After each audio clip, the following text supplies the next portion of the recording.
Okay, Derbyites, we are here and we're doing something new this season. We're going to be doing a weekly Game of Thrones recap podcast where us at Gold Derby are going to get editors, maybe some of the forum posters, maybe some of the people making predictions in to dish what's happened and what's gone down in the latest installment of Game of Thrones. We're going to be talking its Emmy chances, because no one talks Emmys better than Gold Derby, but also which characters are making the good moves, the dumb moves, what we're expecting moving forward with the season. And today, joined by Marcus Dixon and Ralph Galvin. How are we going, guys?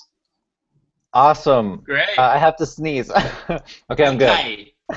Oh, good. It was a false alarm. Okay. So, let's just start off. The big question over the season over the break was, is Jon Snow dead? Episode 601 was called The Red Woman. Marcus, is he definitively dead now, or is there still some hope? Do we keep hope alive for Jon Snow? The big theory that everyone has, which I totally agree with, is that yes, he's dead. He's 100% dead, but something's going on with that Melisandre thing, whatever she is, a witch or whatever. She at the end of the episode, she gave up 30 years of her life. Like, where did that go? That life went somewhere. So I think that life is going to go into Jon Snow somehow and bring him back to life. Ralph, what do you think? Jon Snow, can we say he's dead now or not? It's not a popular thing, but I hope that he's dead, only because I love him as a character, but I just don't like the gimmicks of, like, somebody dies, kind of like the whole Glenn thing on The Walking Dead, where everybody thought that he had died and then he comes back because he had crawled under the thing, which was kind of obvious if you watched the actual episode. I'm just not a fan of, like, a show kind of tricking you and then bringing a character back and everything's fine. So I think for the sake of the show, I hope he's dead. But if it happens where he comes back because of some really cool thing, like Marcus had said, and then I'd be for him. But yes, definitively dead. I mean, he was cold. He was blue. Yeah. I mean, this is a show where there's, a ton of zombies, like the White Walkers, so anything can happen. And there's dragons and there's magic, and yeah, I think he's dead for now, but not for much longer. My question to you, Matt, is how long do you think they're going to drag this out? Are we going to have to wait like a whole season?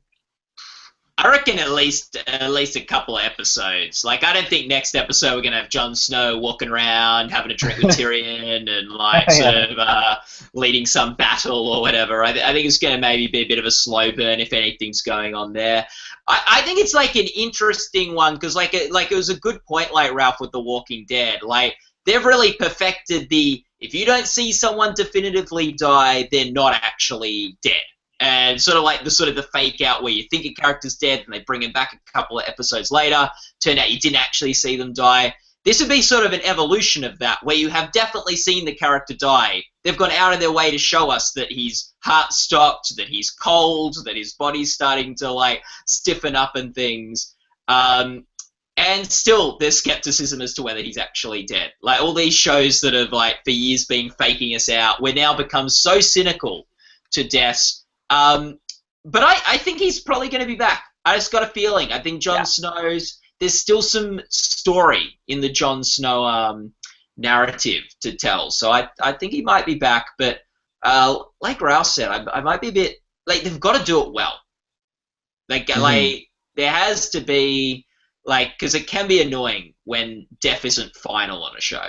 So, yeah. I mean, the show has killed off bigger characters than him. I felt like, of course, Ned Stark in season 1 was the lead of the show, and I feel like Robb was more important than Jon Snow is. Jon Snow is important now because everyone around, his entire family's dead pretty much, so now he is by default the most important. But I don't know, they've killed off way more important people than Snow before.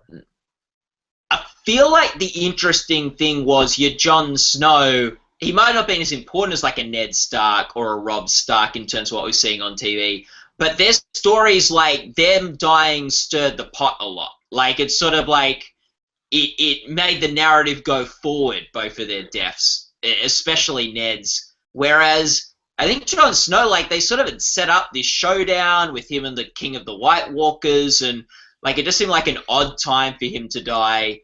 In that it sort of seemed to make the story at the Wall less interesting, not more interesting. Whereas like Ned Stark dying made the King's Landing stuff about 10 times more interesting. Wow, that's That's a good point. interesting. Yeah. Can you point on the map behind you? Show us where the wall is. Oh my gosh. Let's see. I think like up here. Up here is the wall. Around here, we get. Oh, there's Winterfell. So no, it's up more north. So there we go. So like, I think it's up like there, top of the map. This is probably going to be a weekly recap that is going to annoy some Game of Thrones fans. I will say. We're going to hopefully pronounce the names right and know where to point to on the map, but it might not be 100% to point, and my apologies. Right. Okay, let's talk about the actual episode. We're an Emmy Awards website. We were at the HBO Emmy party last year, right on the heels of their big historic winning season where they won more Emmys than any show had ever won in a single season before. They're just acclaimed drama series markers. And the Game of Thrones people I spoke to were very congratulatory of us for predicting all the awards they would win. They were very excited. We were congratulating them. They were congratulating us. It was very exciting. George R. R. Martin, in particular, I think. Yes. When we went over him with to get like a selfie with him, he was like, "Wait, you predicted us to win?" And we're like, "Yeah, we knew it would happen this year. This was your year." Yeah. Yeah, no, he was very impressed. So right in front of him with his Emmy. So that was sort of fun. And his bodyguard. He has a bodyguard. Peter Dinklage had like 2 bodyguards. It was crazy. Yeah. Peter Dinklage, like last to leave that party, pretty much. He was, yeah. So anyway, we've got so it's very exciting. Let's talk a bit about the Emmys. We've seen Peter Dinklage obviously won last year for Best Supporting Actress, second win. No other actors ever won from the show. Lena Headey's got nominated twice. Emilia Clarke's got nominated twice. Ralph, who do you think this episode showed the most promise for the Emmys this year? God, that's really hard because it really wasn't a showcase for anybody, I'd say. I mean, Emilia Clarke was really good in the scenes that she had. I would really love to see Gwendolyn Christie get some kind of, I don't know, not hardware, but some kind of notice, because I think she's kind of one of the more unsung of the female cast there. Sophie Turner is still good, but I mean, it's obviously not an episode for any specific actor, because there was just too much catch up that they were playing.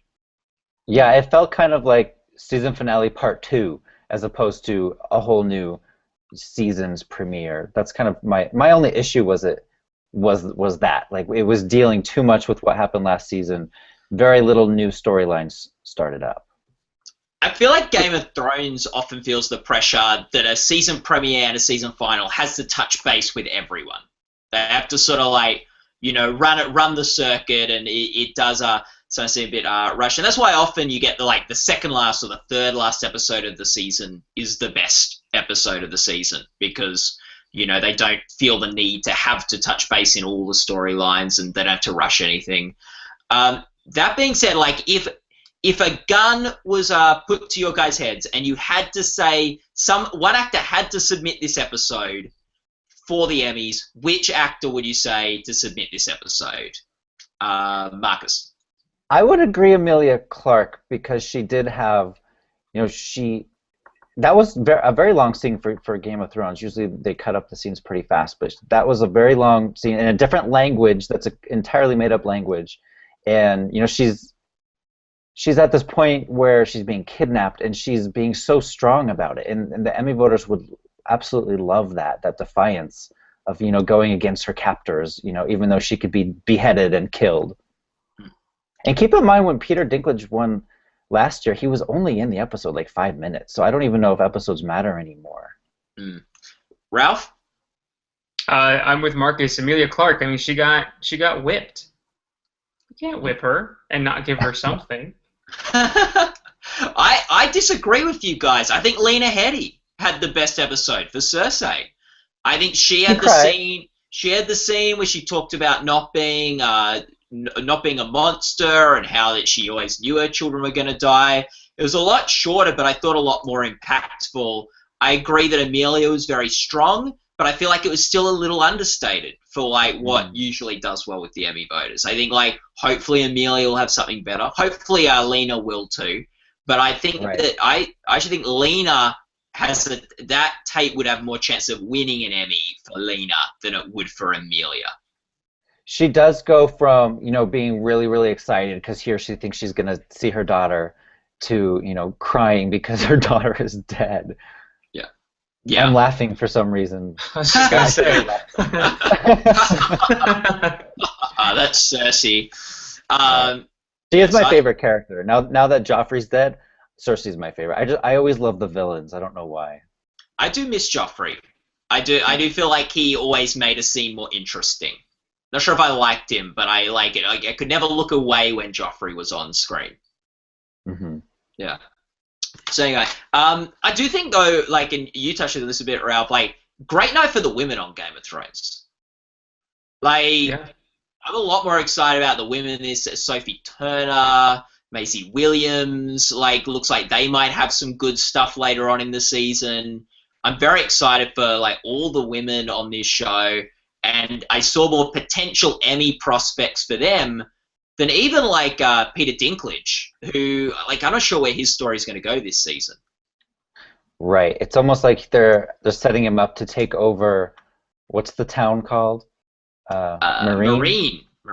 Yeah. Now that Daenerys is off, flying with dragons and getting whipped by horse people, maybe Peter Dinklage will take over Marine, and I think that's maybe where they're going, but who knows? That could be fun. Yeah, that'd be cool. Yeah. So let's talk about some of the characters. Let's have a bit of a discussion. Who do you reckon, in terms of not the acting performance, but in terms of which character do you think had the best episode? Who's like had the most upswing in the Game of Thrones? Who's looking better at the end of this episode than they did maybe at the end of the last season? I would say Daenerys, because at the end of last season you think she's going to be, a captive, maybe in a prison cell, but she really has the gift of gab. She's gonna talk her way out of that, and maybe use the Dothraki as a people that can work for her instead of these people that are against her. Ralph? I'm actually gonna say I don't even know how to pronounce her name anymore. Breen, Gwendolyn Christie's character, because she finally found what she was looking for and was accepted after how many seasons of her trekking it out to go after her, and she got to save her and everything. I thought it was a great entrance for her when the hounds were about, and everybody else was about to take her away, and then you see her riding in on the horse and just dominate these 5 guys on their horses. I thought she probably made the most progress in the episode. I love how those guys were like, when they get to Theon, they're like, "Where's Sansa?" And he's like, "Oh, she's dead." And the dogs go around the corner, and they're like, "Oh, we found her." He's not the smartest bulb, is he? By the way, the cinematography was exceptional last night on the episode. It was so nice. It was so well done. Yeah. Oh my God! Like, that was great with the Reek or Theon Greyjoy. Like, he's like, "Oh, we've got to go through the river. The dogs won't find us." Then, like, the dogs, like, as soon as they get on the other side of the river, they're like, dogs are there, and yeah, he really hit debacle. It's really good. Brienne was there to save the day, and yeah, I agree with Ralph. I think it was probably Brienne. I was gonna say maybe Sansa Stark. She went from like sort of being sort of like on the run to having a bit of a team around her protecting her. But that's sort of like was just as much the moves made by Brienne than Sansa in that episode. She could have had that team before, so yes. It had to be Sansa. Mm-hmm. Yes. Yeah, so Sansa really made a mistake last time, and she finally has a bit of a team, and I'm excited to see where that goes. So I think great week for Sansa, great week for Brienne. I don't know about Daenerys, though, Marcus. Like, going to this House of the Widows or whatever. That sounds like a fun place. House of Widows. Hanging out with the widows. I hope there's plenty of Kleenex at the House of the Widows. What do you think, like... They're sad. They're widows. But like, does that sound like it? That sounds like almost like a prison, almost. I don't know. Maybe they're gonna have a party and have some tea together. They have a common goal, like to get a new man, right? Yeah. Yes, yeah. I wonder if there's any like yeah, bars or something nearby the House of the Widows where they can. Yeah, anyway, we'll see. See what happens. Ralph, what do you think about Daenerys? Do you think she's got like this is going to be a good season for her where she's taking charge, or do you think this could be another sort of like her trying to get out of the House of the Widows and things like that? I think it'll be a good season for her if she stays kind of where she's at, and we see her struggle, and she doesn't get saved, the next episode, because then that just ends that, and then she goes back to always being protected and not being as vulnerable. So, I mean, from an Emilia Clarke Emmy standpoint, I think that will work best in her favor. So hopefully it goes that route, and that's one kind of I don't know, that's one thing that I wouldn't mind seeing play out through the season is her having to go through all of this, not a princess anymore, and not having all these guards around her to protect her, dragons flying in. So, yeah, I think she'll have a great season, hopefully. Yeah. I think it's come full circle almost, the Daenerys storyline. Like the first episode of the pilot, she was like sort of under the Dothraki control, like her brother sort of pretty much sold her to a degree, or made so like she was sort of a pawn in his sort of game, and she was very vulnerable, and she's with another group of Dothrakis now, again in a somewhat vulnerable position, but now I guess with more confidence, and she's learnt more. So it'll be interesting to see now how she plays the game differently with the Dothrakis than she did in season 1, when she hadn't had 5 seasons of game playing experience under her belt. Mm-hmm. Yeah. And by the way, how badly do you guys wish that HBO followed the Netflix model of just releasing all the episodes at once, so that we could just see what the heck happens, toward the end of the season? I like that we can talk about this for a week and then meet up next week and talk about it again. Like, I like that, but yeah, if they were all released, like, I'd still be watching now. Like, I'd be. Oh yeah, I wouldn't have gone to that. Yeah, we would not be talking about Game of Thrones now. I would be very excited. Yeah, Ralph, what do you got? I don't know if I would want Game of Thrones to be, the whole season out just to binge watch it, because it's such like an event, and HBO's made it such kind of a weekly event, and you're waiting. I mean, you're counting down, from the last episode all the way to the next season premiere just to watch it. So I kind of like that. Not having that. Like, I think House of Cards plays really well because the way it's formatted, it's much smoother to watch in 10 episodes, and you kind of want to do it because sometimes it's, Game of Thrones, it's rare that Game of Thrones is boring or it bores somebody, but on the other hand, you usually do the binge things with shows that can kind of have a downtime. Because, I mean, let's face it, would you watch Orange is the New Black, all 10 episodes, every week, and then talk about it and water cooler it and everything else? Probably not, but you would watch it in a binge setting. But this show is just, it's just a phenomenon. And in terms of the Emmys, I actually think the Game of Thrones had a huge advantage over House of Cards, and it's one of the reasons probably why they had a leg up on them last year. Not just because they had a great season, but like House of Cards, it all drops, and it's all anyone's talking about for maybe a month, maybe a couple of weeks. But then everyone's all watched it and we move on. And it's even hard to talk about because, like, I go, oh, Marcus, like at work, I might see you and go, oh, Marcus, did you watch House of Cards? And you're like, oh, don't say anything past episode 2. I'm only up to that. Exactly, yeah. Whereas Game of Thrones, we're sort of all watching at the same pace. And it's 10 weeks of buzz. Like, we're going to have 10 weeks of people talking about Game of Thrones heaps. And that is got to be helpful for an Emmy campaign, like, over, like, a House of Cards, something that everyone was talking about for a week or 2. So yeah, those are great points for sure. Yeah, and I sort of like it like Survivor, or like a sport that I like watching, where it's like, oh, who's gonna die this week, or who's gonna like do well this week, who's gonna make a big move this week, and I can like chat with my friends about it. So I like, as much as I find it frustrating, I do enjoy the weekly installments. And speaking of, what sports do you watch that somebody dies on a weekly basis? Do you get like the Coliseum or something? Okay, very good, very good. Well, maybe with sports, like who's going to win this week, who's going to lose this week. It's like Australia really. We play sport differently in Australia, Ralph. Like, apparently. Yeah, none of the helmets. There were some deaths this week. We should maybe mention those. Yes, let's talk about them. And that leads us well into the big losers and the dumb moves of the week. Right.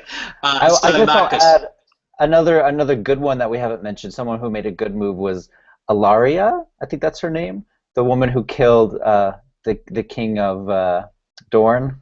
yeah, And then her little sand snakes. I think that's what they're called. yeah, They killed the son of the king guy. yeah. So I guess if you're the king or his son, you had a bad week. If you were any of the women of Dorne, you're showing your muscle. And where do you think this is going to go? I mean, I don't read the book, so I really don't know. But they're taking over Dorne. What good will that do? What is their ultimate goal? Are they going to try to go to King's Landing and do some extra killing there? This is interesting because Alaria is the one who made the big move against the Prince Doran, and I agree. Great week for her. She's now running the show in Dawn, and so that's very exciting. We might see some Breaking Dawn this year on Game of Thrones. It might come into its own. What do you think, Ralph? Where do you think this is going? I don't know. I mean, isn't their whole thing that they hate the Lannisters and they just want to destroy the Lannisters? So, I mean, if they go march against them and form some kind of battle there, especially right now when the Lannister family and everything else is so hobbled and so crutched because everybody is either spread out or they're just not organized, and Cersei's already dealing with the crazy religious folks and then having to deal with this.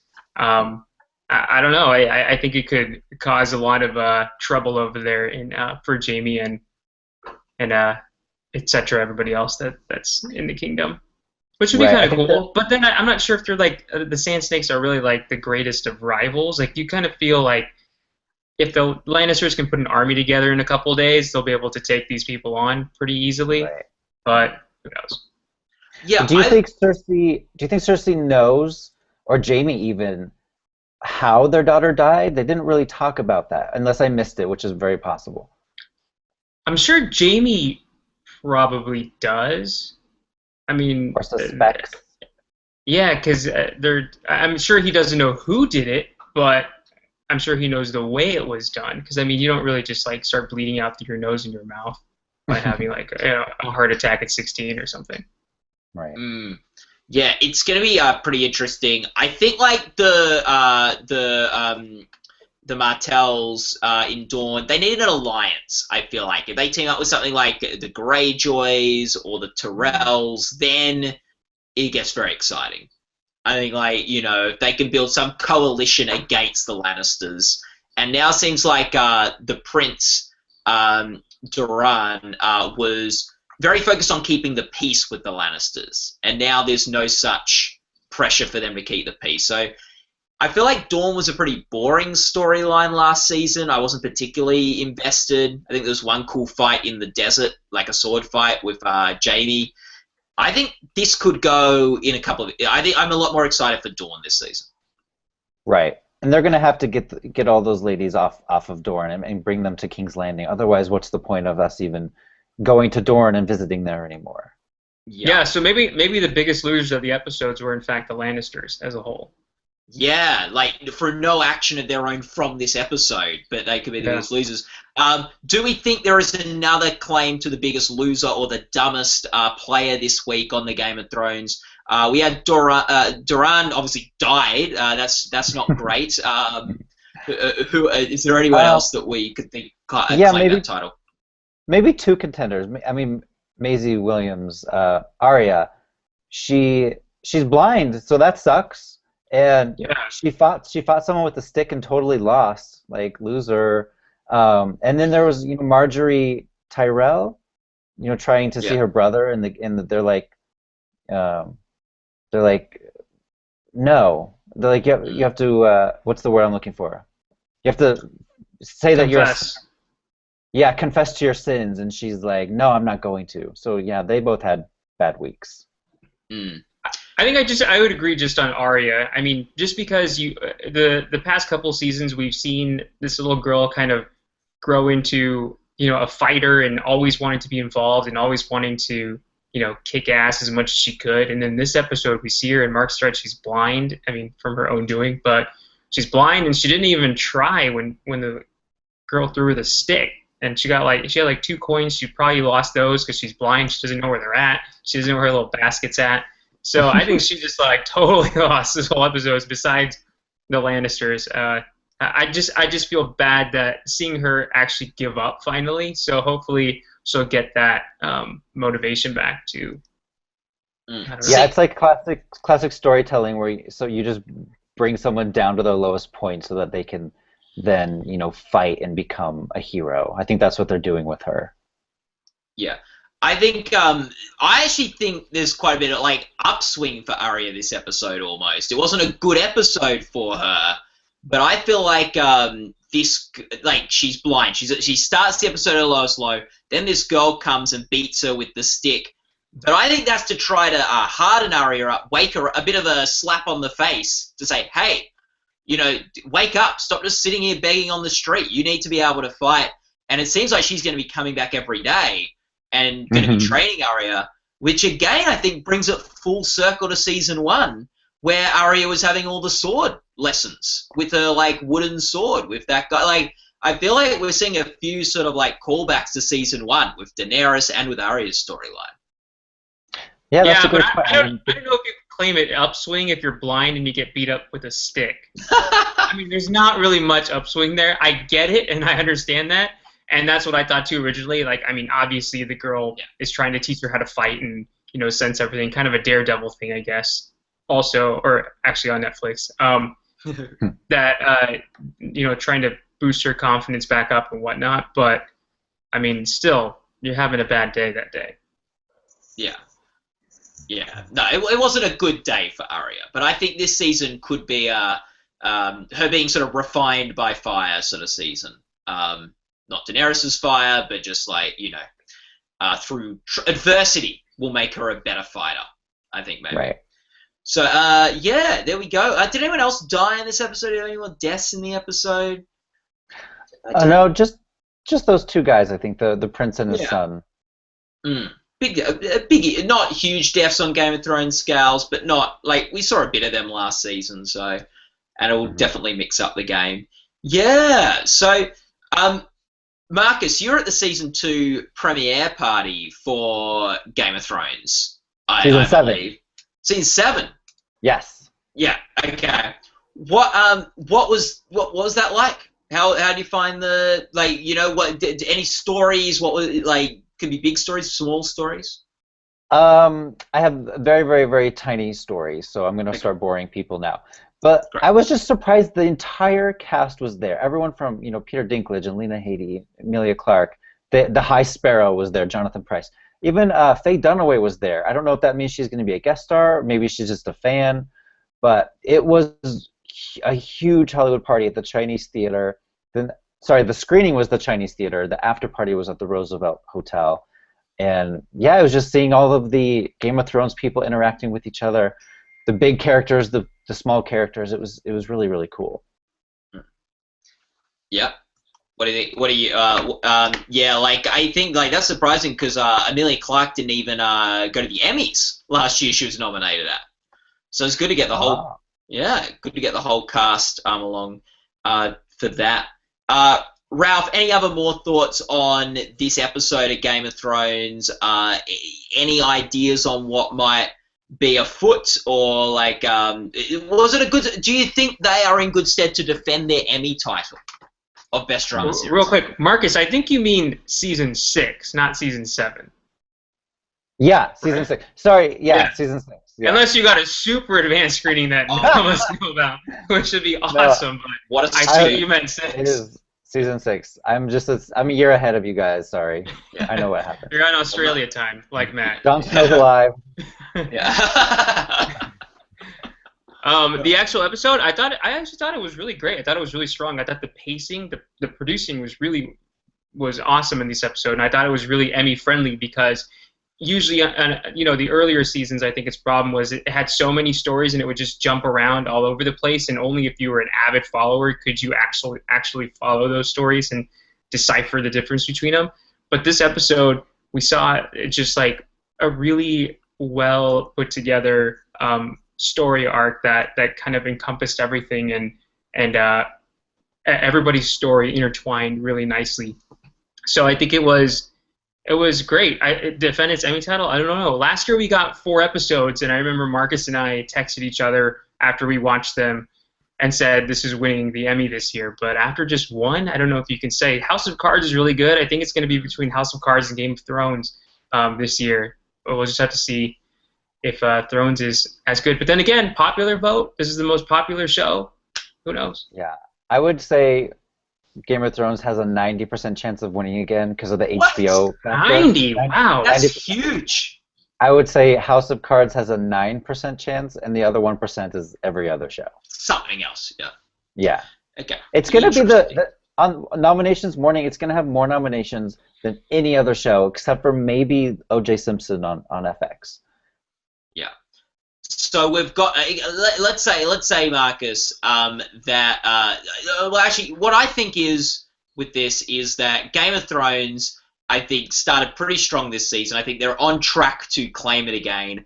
But House of Cards had a stronger season this year than the year before, so it'll be a tougher rival. So I think it could go to either show at the moment, but we'll see. I think Game of Thrones no worrying signs from Game of Thrones in this episode that they would win. And Marcus, the election is this year, and it's just as crazy as a Game of Thrones season. So I think that kind of gives it a little more than 9%. No, that's why it has the 9%, because of the election. Last year, I mean, Game of Thrones was a 99% lock. This year, it's only 90 because of the election could help House of Cards. Yeah. Could some pretty crazy politics in Game of Thrones too. We'll see which one of those shows mirrors the political year calendar more closely. Let's wrap up now by talking about the episode title was called The Red Woman, right? The Red Woman. The final scene. She takes off the necklace, or the neck thing, whatever they call that, and she's a really old woman. What is your prediction as to what she is at play with, Marcus? I think, her life went into that necklace thing, and in the next episode, or the one after that, she's going to put that on Jon Snow, and he's going to be resurrected. I think that's my theory. That the necklace is going to resurrect Jon Snow. Does that mean he will have to walk around for the whole rest of the series with that red thing around his neck? Yes, exactly. If he takes it off, he'll just turn to bones. Yeah. What do you think, Ralph? I'm not sure if I agree too much with that because, first of all, she's not dead. She just aged like 30 years, so she's like a 90-year-old woman now. So it hasn't proven that the necklace can bring somebody back to life. It just makes somebody younger. And if you put that on Jon Snow, then he'll just be a dead child, not a dead 20-something-year-old. And also, she was really old, so I don't know if she can walk that necklace down those stairs all the way to Jon Snow. So, but maybe I take back the Arya thing and say she had the worst day. Because could you imagine just taking off a piece of jewelry and all of a sudden you age 30 years? That's not good. That's not good. This is what I did. Yeah, no, go, Marcus. I was gonna say I didn't pay too close attention to the face, but was that still the actress wearing makeup, or did they hire an old woman? Do you guys know for sure? I'm sure they hired an old woman because that was a lot of body work to do as well. I don't know. It could be the actress in makeup. We need to find that out. Yeah, I assumed it was someone different, but I don't know. I think the thing I was curious about that scene was because I don't think we've ever seen this character go to bed before. Like we've seen her sleep with people, but we haven't seen her go to bed before. I was wondering, is this for Melisandre? Was this a sort of look, I was so wrong about Stannis.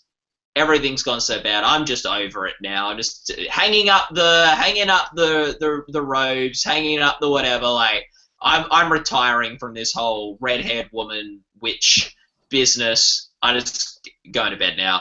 Or is that something she has been doing every night before she goes to bed? Taking off nice day of the red witching. Okay, take off the necklace, go to bed. That could be it. I mean, you're right. Yeah, I'm sure that's it. Instead of brushing her teeth at night, she loses 30 years of her life. Yeah, and she gets to take out her teeth, so she doesn't even need to brush them. Yeah, you could be right. Oh, yeah. The win. Yeah. So anyway, we'll find out. I think she has one sort of. I think she's got one. She's been really hit and miss. The Red Woman. Sometimes she was able to kill Renly Baratheon. She was able to do a whole bunch of things. I think she's got one more sort of like one more trick up her sleeve, and it probably involves Jon Snow. And But she's not wearing any sleeves. No sleeves anymore. Yeah, yeah. So she's got a trick up her not literal sleeves. I think she's got one more thing, and it could end up her like dying this season. I wonder if this is like she's going to do something epic to bring Jon Snow back, and that will sort of be her last hurrah in the Game of Thrones. But does she really like Jon Snow that much where she would give up her own life for him? I mean, didn't he like turn her down one time when she was making the moves on him? Yeah, I guess so. Like, I mean, I guess you would have to be forced into it, and then that goes back to my whole thing of like what I personally don't like is some cop out with where you kill a character and you bring him back by some other weird way. I don't know. I mean, I hope not. I think you're right. I think she will die, but I'm not sure if it'll be to give her life for Jon Snow's because I just don't see the correlation there, or at least yet, unless they're related somehow. Yeah, she likes maybe she could be Jon Snow's grandma. Yeah, maybe she likes a guy who plays hard to get. Maybe Great like grandma. sort of like the oh my gosh, like he turned me down. I now need to impress him by bringing him back to life. And then killing myself. Yeah, killing myself. What if that's her normal appearance, the old hag appearance? What if that's who she really is? And all these other episodes and 4 seasons of watching her, 5 seasons now, it was all just an act, and she's not really that beautiful, redheaded woman. What if she's really just an old hag? I'm sure that's it. I mean, I think it's a great twist. I mean, we like Matt had said, we've never seen her actually go to bed before, like followed her character very much. She's always just kind of been in the background and had a few big moments, but they were always with other people. She was never really by herself. So I think she definitely is like this old potential witch or whatever you would call her, and that's what she does every day. Yeah. So yeah, very exciting. So very cool. It's great chatting Game of Thrones with you guys this week. Next week we'll talk about the next episode. I get a forum poster in. We'll see what we want to do. And I hope people enjoy this. Please post comments on the video or on the blog article and things like that, and let us know what you thought and what you'd like us to talk about when we dish Game of Thrones at Gold Derby. Okay.